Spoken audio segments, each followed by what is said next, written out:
కొనసాగమని ప్రేమించవే నన్ను ప్రాణంగా నీ కోసమే నన్ను బ్రతకమని దారులలో ఎడారులలో సెలయేరువై ప్రవహించుమయా చీకటిలో కారు చీకటిలో అగ్ని స్తంభమై నన్ను నడుపుమయా దీవించవే సమృద్ధిగా నీ సాక్షిగా కొనసాగమని ప్రేమించవే నన్ను ప్రాణంగా నీ కోసమే నన్ను బ్రతకమని. హల్లెలూయా హల్లెలూయా. రాచూరు పత్తేపురం గ్రామంలోని దేవుని పరిచర్యను అందిస్తున్నటువంటి జోసఫ్ తంబి గారు దేవుని వర్తమానాన్ని అందిస్తారు. Praise the Lord. ప్రభువునందు ప్రియ సహోదరి సహోదరులారా, సువార్త ఛానల్ వీక్షకులారా, మీకు నా ప్రత్యేకమైనటువంటి వందనాలు. ఈరోజు మనం ధ్యానించబోయేటటువంటి వాక్యం మార్కు శుభవార్త 4వ అధ్యాయము 26వ వచనం నుంచి చదువుకుందాం. ఆయన ఇంకను వారితో ఇట్లా నేను దేవుని రాజ్యం ఇట్లున్నది, విత్తువాడు ఒకడు తన పొలములో విత్తనములను వెదజల్లి రాత్రింబవళ్ళు నిద్రపోవచ్చు మేల్కొనుచుండగా వానికి తెలియకయే విత్తనములు మొలకెత్తి పెరిగి పెద్దవగుచుండెను. పితా పుత్ర పవిత్రాత్మ నామమున ఆమేన్. పరిశుద్ధుడైన దేవా, దయా కనికరము కలిగినటువంటి మా ప్రియ పరలోకపు తండ్రి, మీ వందనములు స్తోత్రములు నాయన. ఈరోజు ఈ మార్కు సువార్తలో 4వ అధ్యాయంలో 26వ వచనములో నీవు మాకు ఇవ్వబోతున్నటువంటి వాక్యం పరలోక రాజ్యం గురించి వివరిస్తూ ఉన్నావు. ఆ పరలోక రాజ్యం ఎలా ఉంటుందో నేను మేము తెలుసుకోబోతూ ఉన్నాం. ఆ తెలుసుకుపోయే క్రమంలో ప్రభువా, నీ కృపను మాకు సమృద్ధిగా అందించి ఏమి చెప్పాలో నాకైతే తెలియదు, కానీ నీవు నన్ను నడిపించి మాట్లాడమని మా ప్రభువైన యేసుక్రీస్తు ద్వారా వేడుకుంటున్నాం పరమ తండ్రి, ఆమేన్. Praise the Lord. ప్రభువునందు ప్రియ సహోదరి సహోదరులారా, మీ అందరికీ నా ప్రత్యేకమైనటువంటి వందనాలు. మీరందరూ బాగున్నారు కదా? మేము బాగానే ఉన్నాం. మీ గురించి మేము ఇప్పుడు ప్రార్థిస్తూనే ఉన్నాం. అదేవిధంగా దైవ సేవకులు బ్రైనట్ గారి కుటుంబం కూడా ప్రార్థిస్తూ ఉన్నారు. మరి మనందరం ఇప్పుడు వినబోయేటటువంటి వాక్యం మార్కు శుభవార్త 4వ అధ్యాయం 26వ వచనములో ఆయన ఇంకను వారితో ఇట్లా నేను దేవుని రాజ్యము ఇట్లున్నది. చూడండి ప్రియులారా, పరలోక రాజ్యం ఎట్లా ఉందో దేవుడు చెబుతూ ఉన్నాడు. చాలామంది మనకి పరలోక రాజ్యం ఎలా ఉంది అంటే, చిన్ననాటి కాలంలో మన తాతలు మామలు చెప్పేవారు. ఎలాగూ అంటే పరలోకం బంగారపు ఇళ్ళుతో ఉంటూ ఉందని, పరలోకం బంగారపు వీధులతో ఉంటూ ఉందని, పరలోకం చాలా అందమైనదని, ఆ పరలోక పట్టణంలో ప్రవేశించడం చాలా అదృష్టమని పూర్వకాలంలో మన చిన్నవాళ్ళమైనప్పుడు మన తాతలు మామలు ఇదే చెప్పేవారు. మరి యేసు ప్రభు అయితే ఈ రోజున పరలోక పట్టణం బంగారపు ఇళ్ళతో బంగారపు వీధులతో ఉందని చెప్పట్లేదు, కానీ ఆయన రాజ్యం ఎలా ఉందంట, విత్తువాడొకడు తన విత్తనములను వెదజల్లి రాత్రింబవళ్ళు నిద్రపోయిచు మేల్కొనును చుండగా వానికి తెలియకయే విత్తనములు మొలకెత్తి పెద్దవగుచుండెను అని మనం వింటూ ఉన్నాం ప్రియులారా. ఇప్పుడు ఈ పరలోక రాజ్యం ఎలా ఉందంట, ఒక పొలములాగా ఉందంట. ఒక పొలములాగా ఈ పరలోక రాజ్యం ఉందని చెబుతూ ఉన్నారు మనకి. మరి పరలోకం మనకు తెలిసినంత మట్టుకు ఎలా ఉంది అనుకునే వాళ్ళము అంటే, అది గొప్ప ఊరు, అక్కడ బంగారపు ఇళ్ళు బంగారపు వీధులు అని చెప్పుకునేవాళ్ళం. కానీ ఇక్కడ యేసు ప్రభువే స్వయాన మనతో చెబుతున్నటువంటి మాట, పరలోకం ఎలా ఉందంట, తన పొలములో విత్తనాలు చల్లేటటువంటి పొలంలాగా ఉందంట. మరి ఇంకా మనం పరలోకం గురించి తెలుసుకోవాలి. చూద్దాం. మత్తయి శుభవార్త 13వ అధ్యాయము 47వ వచనంలో మనం చూద్దాం ప్రియులారా. ఇంకను పరలోక రాజ్యము సముద్రములో వేయబడి నానా రకములైన చేపలను పోలిన పట్టిన వలలాగా పోలి ఉందంట ప్రియులారా. ఇప్పుడు పరలోకం ఎలా ఉంది? ఇప్పుడు చేపలు పట్టేటటువంటి వలని పోలి ఉంది. మరి మనం ఇందాక చదువుకున్నటువంటి విధానంలో ఒక పొలములో విత్తనాలు జల్లేటటువంటి రైతులాగా ఉంది. మరి ఈ రోజున ఇప్పుడు మళ్ళీ మనం చదువుకున్న మత్తయి శుభవార్తలో పరలోక రాజ్యం ఒక వలని పోలి ఉందంట. చాలా విచిత్రమైనటువంటి మాటలు. ఎందుకు అంటే పరలోకానికి వలకి సంబంధం ఏంటి? వల అనేటటువంటిది జాలరి వేసేటటువంటి వల. ఈ జాలరి వల వేస్తూ ఏం చేస్తూ ఉంటాడంటే, వల వేసిన తర్వాత వల బరువుగా ఉందా తేలికగా ఉందో చూసుకుంటాడు ప్రియులారా. మరి ఇప్పుడు ఈ వలని విసిరినప్పుడు ఆ వలలో వచ్చిన చేపలన్నిటిని బట్టి ఆనందపడతాడంటే అన్ని చేపలను బట్టి ఆనందపడడు. ఆ వలలో పడినటువంటి మంచి చేపలు ఏవైతే ఉన్నాయో వాటన్నిటిని తీసి పరలోకము అనేటటువంటి బుట్టలో వేసుకుంటాడు ప్రియులారా. మరి ఇప్పుడు నీవు నేను పరలోకం చేరాలి అంటే ఆయన వేసిన వలలో మంచి చేపలాగా ఉండాలి. మా గ్రామంలో బాగా చేపలు ఎక్కువగా దొరుకుతాయి. కొల్లేటి ప్రాంతం. ఈ ప్రాంతంలో వల వేసేవారు చాలామంది వస్తారు. మేము చూస్తాం, చిన్నప్పటి నుంచి అలవాటు కదా. ఈ వల వేసేటప్పుడు ఏవేవో పిచ్చి పిచ్చి చేపలు, దెయ్యం చేపలంట, ఆ చేపలంట, ఈ చేపలంట, ఏయో చేపలని చెప్తూ ఉన్నారు. కానీ ఆ వల వేసినటువంటి ఆయన మంచి చేపల్ని మాత్రం బుట్టలో వేసుకుని మిగతా చేపల్ని చెత్త కుప్పలో పడేసేవాడు. మరి ఇప్పుడు పరలోకం ఎలా ఉందంట? చేపల వలలాగా ఉందంట. చూడండి. ఇదే మళ్ళీ మత్తయి సువార్త 13వ అధ్యాయం 44వ వచనంలో మనం చూస్తే పరలోకం గురించి చెప్తూ ఉన్నాడు. పరలోక రాజ్యము పొలములో దాచబడిన ధనము వలె ఉన్నది. ఎలా ఉందంటమ్మా? ధనము వలె ఉన్నది. చూడండి, ఇప్పటి వరకు మనం చెప్పుకున్నటువంటి పరలోకం మొట్టమొదటిగా ఒకటేమో పంట పొలాన్ని పోలి ఉంది, రెండవది చేపల వలని పోలి ఉంది, మూడవది ఎలాగుందంట? దాచబడిన ధనములాగా ఉందంట ప్రియులారా. మరి దాచబడినటువంటి ధనము దేనికి సంకేతంగా ఉంది అంటే పరలోకానికి సంకేతంగా ఉంది. మరి పరలోకం అనేటటువంటిది కూడా దాచబడినట్లేనా? పరలోకం ఓపెనా లేకపోతే దాచబడినట్లు అంటే మనం ధ్యానించవలసినటువంటి విషయం ఏంటంటే దాచబడిన ధనానికి దొరికితే ఎంత విలువ ఉందో అది దాచబడిందని తెలుసుకోవడం కూడా కష్టమే. కాబట్టి ఇప్పుడు నీవు నేను కూడా పరలోకం ఎలా ఉందో తెలుసుకోవాలి ప్రియురాలా.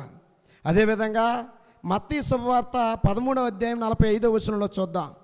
ఇంకను పరలోక రాజ్యము ఆణిముత్యములు వెదుకు వర్తకుని వలె ఉన్నది. ఆణిముత్యాలని వెదికేటటువంటి వర్తకుని లాగా ఉందంట. పరలోకం ఎలా ఉందంట? ఆణిముత్యాలని వెదికేటటువంటి వర్తకుడు. ఈ వర్తకుడు ఎప్పుడూ ఒక చోట నిలకడగా ఉండడు. ఈ వర్తకుడు ఉన్నంత చోటే ఉండడు. వర్తకుడు అనగానే వ్యాపారానికి సంబంధించినటువంటి వాడు ప్రియులారా.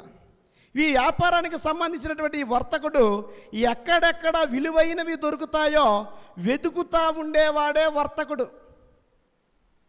ఏ ప్రాంతంలో అయితే విలువ కలిగినటువంటి వజ్రాలు కానీ, వైడూర్యాలు కానీ, ముత్యాలు కానీ దొరుకుతాయో అవసరమైతే తన వ్యయాన్ని ఖర్చు పెట్టి దూర ప్రయాణాన్ని చేసి ఏం చేస్తాడు? ఆ వజ్రాలను ఏం చేస్తాడు? కొంటాడు. మరి ఇప్పుడు నీవు నేను కూడా పరలోకం అనేటటువంటి ముత్యం కోసం వర్తకుడులాగా బ్రతకాలి. ఎంతమంది బ్రతకగలం? మరి ఇప్పుడు యేసు ప్రభు చెప్తూ ఉన్నాడు. చాలామంది ఏమో మనం అనుకుంటాం యేసు ప్రభు చెప్పేది వేరే. పరలోకంలో బంగారపు ఇళ్ళు, బంగారపు రోడ్లు అని చెప్తాం. మరి ఇప్పుడు యేసు ప్రభు ఏమని చెప్తున్నాడు? మొట్టమొదటిగా పొలములో విత్తనాలని చెప్పాడు, రెండవది చేపలను పట్టేటటువంటి వలని చెప్పాడు, మూడవది దాచబడినటువంటి ధనము అని చెప్పాడు. ఇప్పుడు మత్తయి సువార్త 13వ అధ్యాయం 31వ వచనం చూద్దాం ప్రియులారా. అన్ని విత్తనముల కంటే అన్ని విత్తనముల కంటే అతి చిన్నదైనను అతి చిన్నదైనను అది పెరిగినప్పుడు పెద్ద గుబురై వృక్షమగుని. ఏంటంట? విత్తనాలలో అతి చిన్నదైనటువంటి విత్తనం ఏది? ఆవగింజ. మరి ఆవగింజకి పరలోకానికి సంబంధం ఏంటి? అది విత్తనాలలో చిన్నదైనప్పటికీ అది చెట్టులో పెద్దది అని చెప్తూ ఉన్నాడు. మన దేశంలో మన ప్రాంతాల్లో ఆవాల చెట్లు బాగా చిన్నగా ఉంటాయి. పాలస్తీనా దేశంలో అయితే 10 అడుగులు పైనే వెతుకుతాయంట ఆ చెట్లు. ఇప్పుడు యేసు ప్రభు ఈ పాలస్తీనాలో పెరిగేటటువంటి ఆవగింజ బహు చిన్న గింజ. ఈ ఆవగింజలో ఇప్పుడు మనకు చెబుతూ ఉన్నాడు ఆవగింజ కూడా పరలోకానికి సంబంధించినటువంటిదేనని. అదే మత్తయి శుభవార్త 13వ అధ్యాయం 33వ వచనంలో మనం చూస్తే మనకు ఆయన వారికి ఒక ఉపమానము చెప్పెను. ఆయన వారికి ఒక ఉపమానము చెప్పెను. ఒక స్త్రీ పులిసిన పిండిని 3 కుంచముల పిండిలో ఉంచగా ఆ పిండి అంతా పులియబారిపోతూ ఉందంట. ఇప్పుడు పరలోకం ఎలా ఉందంట? దీనిని పోలి ఉన్నది. ఎలా ఉంది పరలోకం?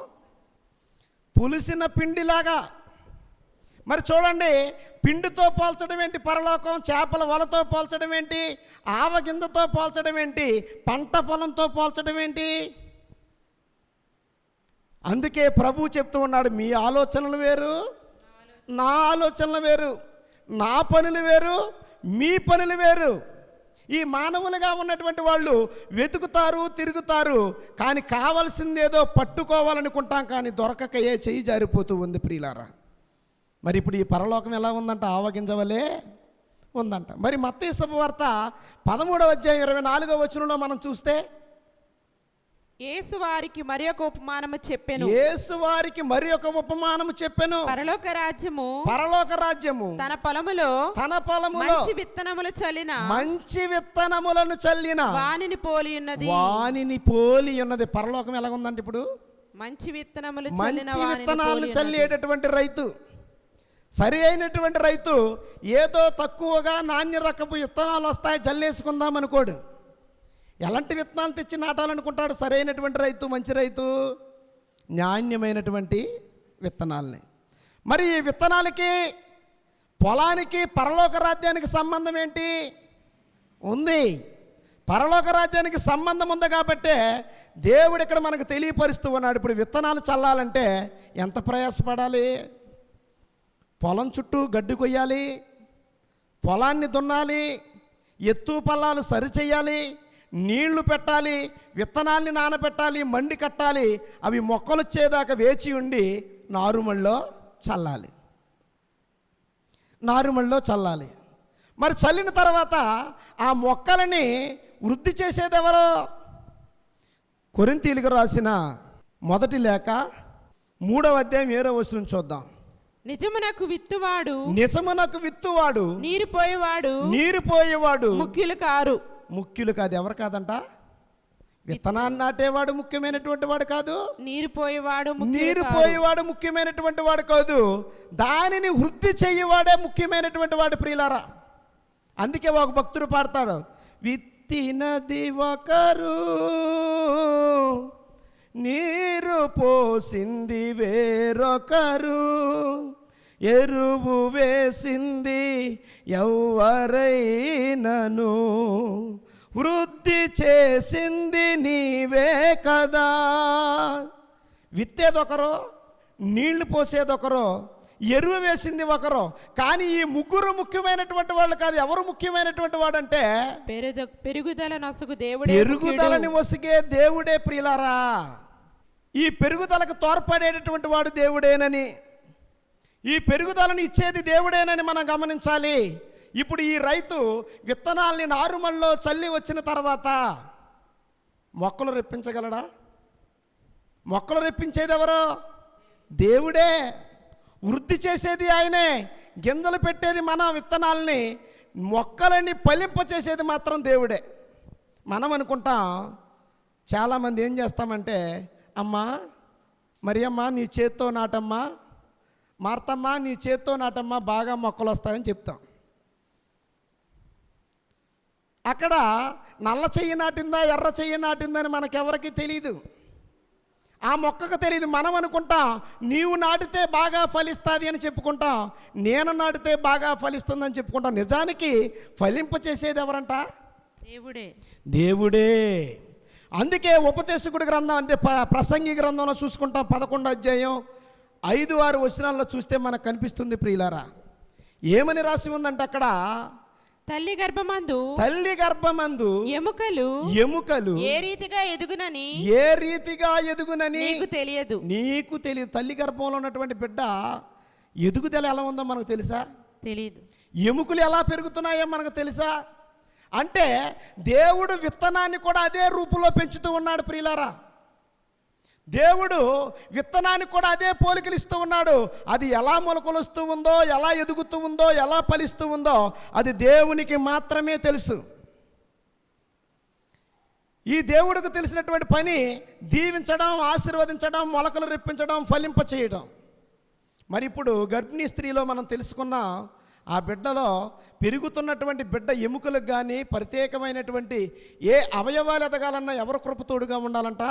దేవుని కృపే. అదే ఉపదేశకుడి గ్రంథంలో 8వ అధ్యాయము 17వ వచనంలో మనం చూస్తే కనిపిస్తుంది. కనుక నరుడు సుఖములను అనుభవింపవలెనని నా అభిప్రాయము. తిని త్రాగి ఆనందించటము కంటే నరుడు ఈ లోకములను చేయగలిగిన ఉత్తమ కార్యమేమీ లేదు. దేవుడిచ్చేటటువంటి మేలుని అనుభవించడమే మానవుడికి యొక్క లక్షణం. అనుభవించినటువంటి నీవు నేను కృతజ్ఞతను తెలియపరచడం. అందుకే ప్రభువు చెప్తూ ఉన్నాడు ఇప్పుడు మార్కు శుభవార్త 28వ వచనంలో, భూమి నుండి మొదట మొలకలను వెన్ను అటు పిమ్మట ఏమి పుట్టునంట? కంకులు పుట్టును. ఏం పుడతాయంట? భూమి నుండి మొదట మొలకలు వస్తాయంట, వెన్ను అటు పిమ్మట కంకులు పుడతాయంట. ప్రియులారా చూడండి, యెషయా గ్రంథం 61వ అధ్యాయం 11వ వచనంలో మనకు కనిపిస్తా చూస్తే, ఇప్పుడు దేవుడు నిర్మించేటటువంటి ఈ మొక్కలు వెన్నుని ఇస్తూ ఉందంట, పిలకలను ఇస్తూ ఉందంట, కంకుల్ని పుట్టిస్తూ ఉందంట. ఇద్దరు మనుషులు వ్యవసాయాన్ని చేశారంట ప్రియులారా. వ్యవసాయాన్ని చేస్తే ఈ ఇద్దరు మనుషులు కూడా పొలం దగ్గరికి వెళ్ళి ప్రార్థన చేస్తూ ఉన్నారంట. ప్రభువా, ఒక వ్యక్తి నా పొలంలో మాత్రమే వర్షం రావాలి, ఇంకెవరి పొలాల్లో వర్షం రాకూడదు అని ప్రార్థన చేస్తూ ఉన్నాడంట. ఆయన పొలంలోనే వర్షం వచ్చిందంట. ఇంకొక వ్యక్తి వెళ్ళాడంట ప్రియులారా. వెళితే ఈ వ్యక్తి ప్రార్థన చేస్తున్నట్టు, అయ్యా ప్రభువా, ఈ ఊరిలో అందరి పొలాలతో పాటు నా పొలం కూడా పండాలి ప్రభు అని ప్రార్థన చేశాడంట. ఈ ప్రార్థన చేస్తున్నటువంటి క్రమంలో ఎంతో ప్రయాసపడి ప్రార్థన చేస్తున్నటువంటి ఈయన ప్రార్థన దేవుడు వినట్టుగానే ఉందంట. కానీ పొలం దగ్గరికి వెళ్ళి ఒంటరిగా కూడా ప్రార్థన చేస్తున్నాడు. ఏమైనా నా పొలంలో మాత్రమే వర్షం రావాలి అని. మరి ఈయన పొలంలోనే వర్షం వస్తుందంట, ఇంకెవరి పొలంలో రోజు వెళ్ళి పొలం దగ్గర ప్రార్థన చేస్తున్నాడు. ప్రభువా, నా పొలంలోనే వర్షం కావాలి, జానాల లోతు వర్షం కావాలి ప్రభు అంటే వస్తుందంట, ఆగిపోతుందంట. వాడు పొలం కావాలన్నప్పుడు వస్తుంది, వద్దన్నప్పుడు ఆగిపోతూ ఉందంట.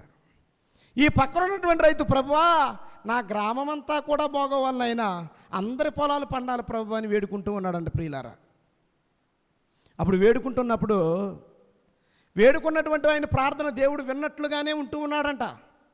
మళ్ళీ ఉదయాన్నే పొలంగాలోకి వెళ్ళి పొద్దున్నే ప్రార్థన చేస్తున్నాడు. దేవుడు, దేవా ఈరోజు నా పొలంలోనే కావాలంటే ఆయన పొలంలోనే వర్షం వస్తుందంట, ఆయన పొలంలోనే.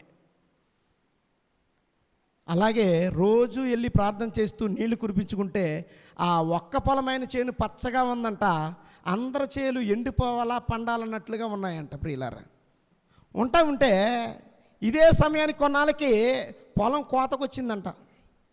కోసే క్రమంలో ఈ కోసిన పొలం రోజు వర్షం కురిపించుకునేటటువంటి ఆయన పొలం కంకులు తెల్లగా పచ్చగా ఉన్న పొలం మంచి ఎన్నులు వేయలేకపోయిందంట.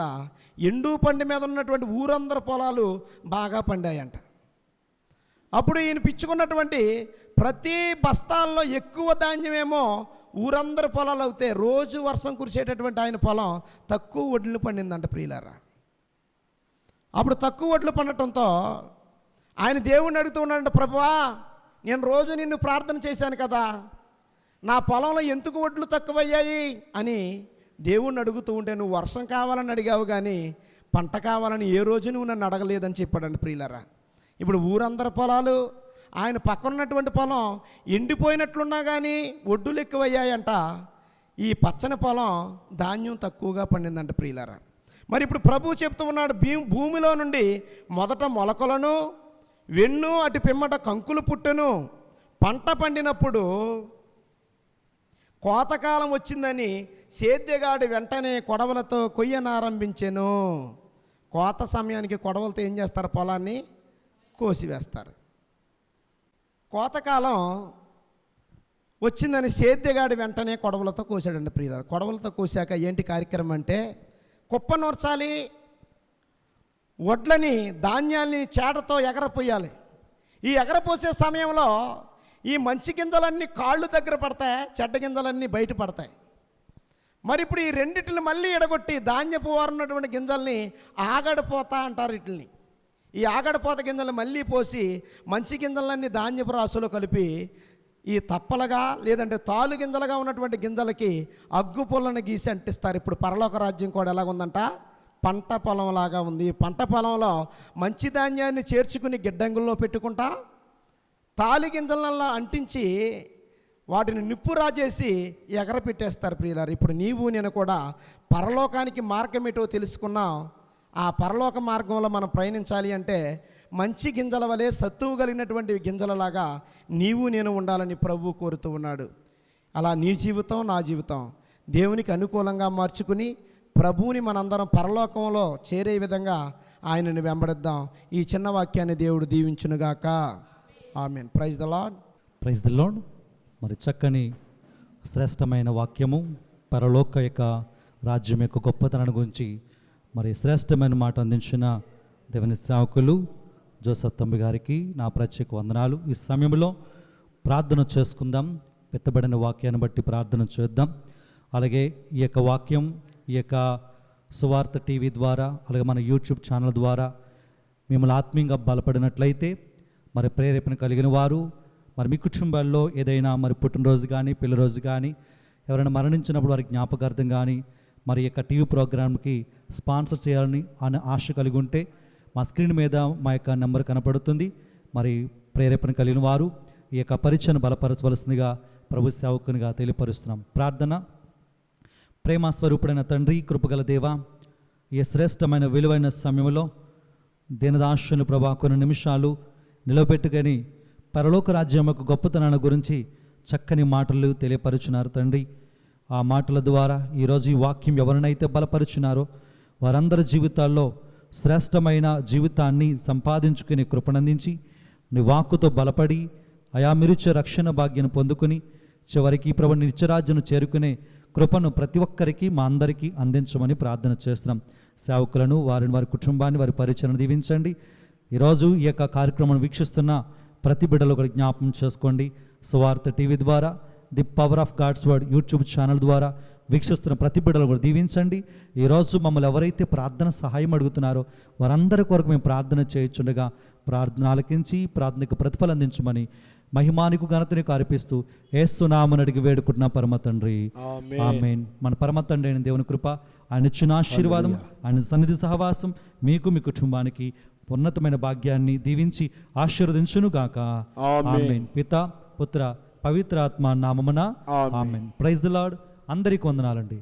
ప్రేమ పూర్ణుడా, స్నేహశీలుడా, విశ్వనాథుడా, విజయ వీరుడా, ప్రేమ పూర్ణుడా, స్నేహశీలుడా, విశ్వనాథుడా, విజయ వీరుడా, ఆపత్కాలమందున సర్వలోకమందున దీన జనాలి దీపముగా వెలుగుచున్నవాడా, ఆపత్కాలమందున సర్వలోకమందున దీన జనాలి దీపముగా వెలుగుచున్నవాడా, ఆరాధింతు నిన్నే లోకరక్షకుడా, ఆనందింతు నీలో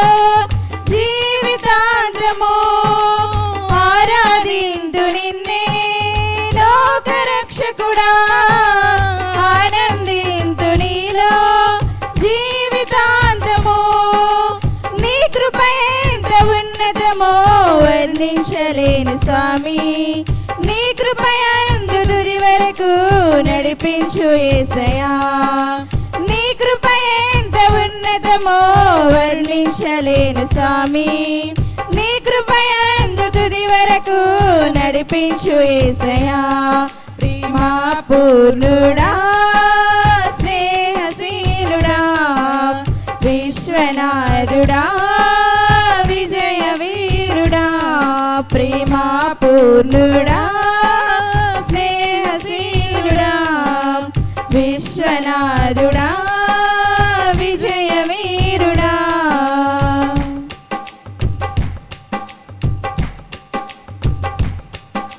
పూర్ణమై సంపూర్ణమైన నీ దివ్య చిత్తమే నీవు నన్ను నడిపే నూతనమైన జీవ మార్గము పూర్ణమై సంపూర్ణమైన నీ దివ్య చిత్తమే నీవు నన్ను నడిపే నూతనమైన జీవ మార్గము ఇహమందు పరమందు ఆశ్రయమైన వాడవు ఇన్నాళ్ళు క్షణమైన నన్ను మరువని యేసయ్యా నా తోడు నీవుంటే అంతే చాలయ్యా నా ముందు నీవుంటే భయమే లేదయ్యా నా తోడు నీవుంటే అంతే చాలయ్యా నా ముందు నీవుంటే భయమే లేదయ్యా ప్రేమా పూర్ణుడా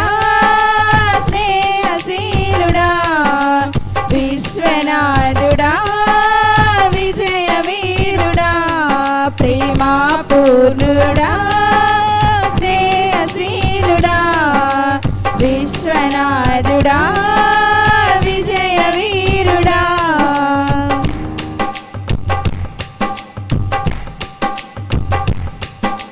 భాగ్యమై సౌభాగ్యమై నీ దివ్య సన్నిధి బహు విస్తారమైన నీ కృప నాపై చూపితివే భాగ్యమై సౌభాగ్యమై నీ దివ్య సన్నిధి బహు విస్తారమైన నీ కృప నాపై చూపితివే బలమైన ఘనమైన నీ నామమందు హర్షించి భజించి కీర్తించి గణపరతు నిన్ను యేసయ్యా నా తోడు నీవుంటే అందే చాలయ్యా నా ముందు నీవుంటే భయమే లేదయ్యా నా తోడు నీవుంటే అంతే చాలయ్యా నా ముందు నీవుంటే భయమే లేదయ్యా ప్రేమా పూర్ణుడా స్నేహశీలుడా విశ్వనాథుడా విజయ వీరుడా ప్రేమా పూర్ణుడా స్నేహశీలుడా విశ్వనాథుడా విజయ వీరుడా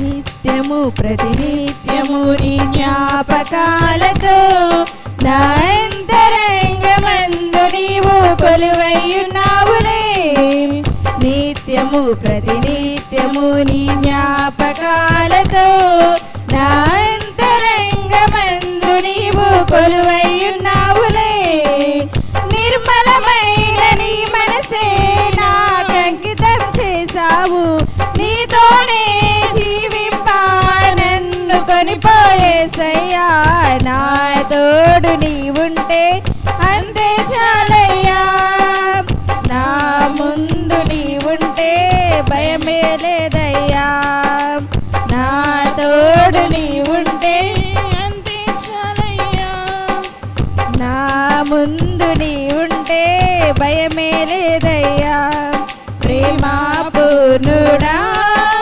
స్నేహశీలుడా విజయ వీరుడా ప్రేమా పూర్ణుడా స్నేహశీలుడా విశ్వనాథుడా విజయ వీరుడా ఆపత్కాలమందున సర్వలోకమందున్న దీన జనాలి దీపముగా వెలుగుచున్నవాడా ఆరాధింతు నిన్నే లోకరక్షకుడా ఆనందింతు నీలో జీవితాంతము ఆరాధింతు నిన్నే లోకరక్షకుడా ఆనందింతు నీలో జీవితాంతము నీ కృప ఎంత ఉన్నతమో వర్ణించలేను స్వామి నీ కృప ఎంత తుది వరకు వర్ణించు యేసయ్యా నీ కృప ఎంత ఉన్నతమో వర్ణించలేను స్వామి నీ కృప ఎంత తుది వరకు నడిపించు యేసయ్యా ప్రేమ పూర్ణుడా స్నేహశీలుడా విశ్వనాథుడా విజయ వీరుడా ప్రేమ పూర్ణుడా స్నేహశీలుడా విశ్వనాథుడా విజయ వీరుడా నా యేసయ్యా కనులు తెరిచెను కల్లోలమంతా నిమలమాయెను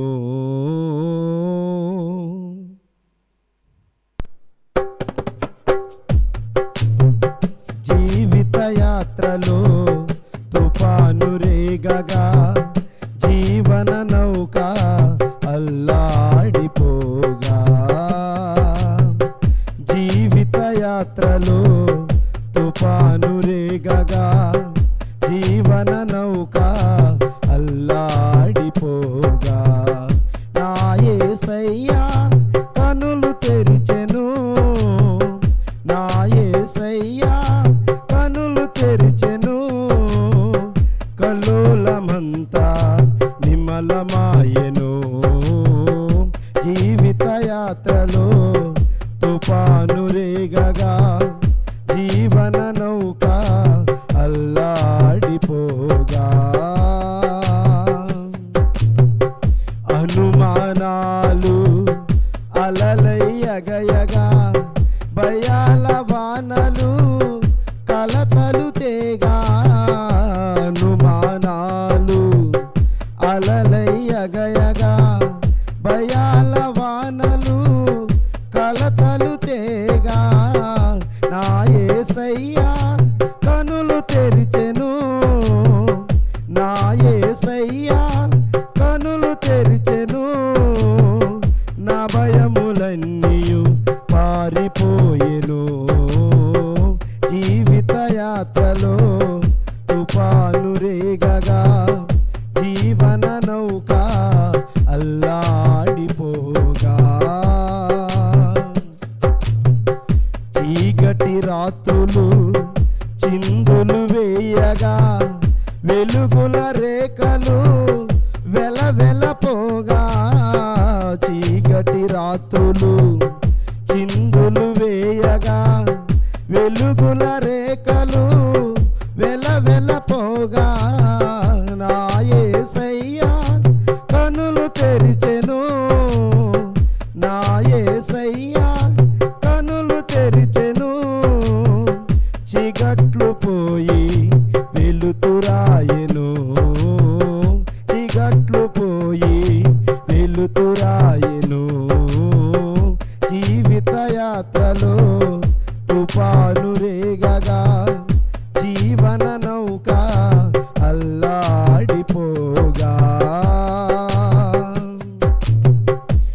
నాంచనాలు తల క్రిందులవ్వగా నాకున్న ఆశలు అడుగంటి పోగా నాంచనాలు తల క్రిందులవ్వగా నాకున్న ఆశలు అడుగంటి పోగా నా యేసయ్యా కనులు తెరిచెను నా యేసయ్యా కనులు తెరిచెను నిరాశలన్నీ